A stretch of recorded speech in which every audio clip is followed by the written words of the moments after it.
Hi అండి, నమస్తే అండి. Welcome back to my channel 90s middle class అమ్మ. ఇదిగోండి, ఇది నిన్నటి వ్లాగ్ అండి. గుడ్లు ఎండి చేప అండి, అదే ఎండి పండుగప్ప చేప, టమాటా వేసి కూర అండి. ఒక 5 గుడ్లు ముందు ఉడకబెట్టానండి. అలాగే ఒక 4 టమాటాలండి, చిన్న సైజు టమాటాలు తీసుకొని చిన్న చిన్న ముక్కలుగా చేసుకొని ఈ విధంగా సాల్ట్ వేసుకొని పెట్టుకోవాలి ముందు.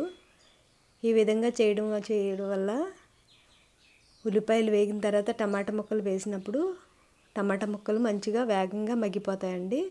ఇదిగోండి గుడ్లు కొద్దిగా సాల్ట్, పసుపు, కారం వేసి ముందు ఫ్రై చేసుకోవాలి.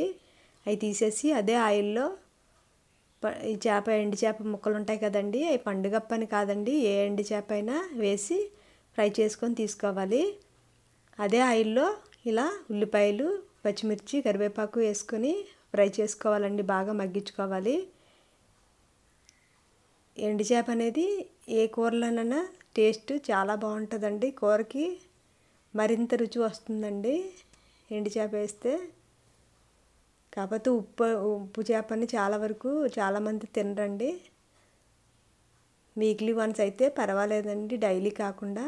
ఇదిగోండి, ఇలా ఉల్లిపాయలు మగ్గిన తర్వాత టమాటా ముక్కలు ఇలా మధ్యలో వేసి మూత పెట్టుకుంటే మంచిగా వేగంగా మగ్గిపోతాయండి. చూడండి, ఈ విధంగా మగ్గిపోతాయి.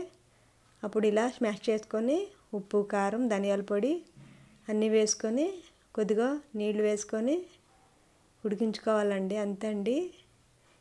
ఈ కూర అన్నంలోకి అయితే చాలా బాగుంటుందండి.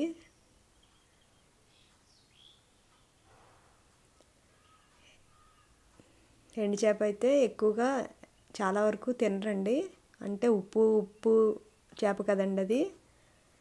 ఇదిగోండి, ఇలా బాగా మగ్గిన తర్వాత వాటర్ వేసుకోవాలి. ఇది నిన్నటి తీసిన వీడియో అండి.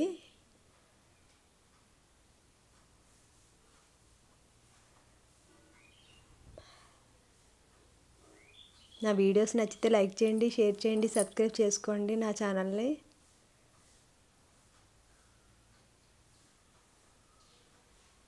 ఇదిగోండి, వాటర్ వేసుకున్న తర్వాత ఫ్రై చేసుకున్న చేప ముక్కలు అలాగే గుడ్లు కూడా వేసుకొని ఇలా దగ్గరగా అవనిచ్చాక దించేసుకోవాలండి. చాలా బాగుంటుందండి అన్నంలోకి అయితే.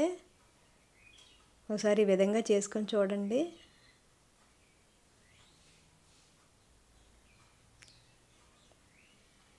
లైక్ చేయండి, షేర్ చేయండి, సబ్స్క్రైబ్ చేసుకోండి నా ఛానల్ని. బాయ్ అండి.